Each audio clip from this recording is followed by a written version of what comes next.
iespējas palika ļoti labs. Man prieks, ka mūsu novadē ir jaunieši, kas domā par savu nākotni, grib redzēt savu vietu mūsu novadā, un tas ir ļoti labi.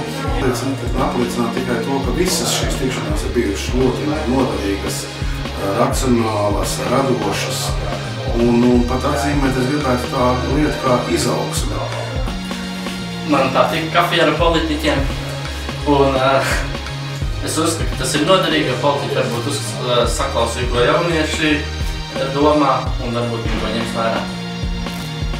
Man arī ļoti patīk. Es vienreiz sen atpakaļ biju, kad ideja māja tikko sākās, bet jā, man ļoti baigi interesanti, patīk, un es noteikti man ir par daudz ko padomāt. Pat tad, ja jaunietis nav izteicies un pārāk aktīvi nav piedalījies visā diskutēšanas procesā, ir nodrošināts vismaz tas, ka viņš ir informēts par tām lietām, un varbūt nākotnē viņam kaut kādā ziņā noderēs.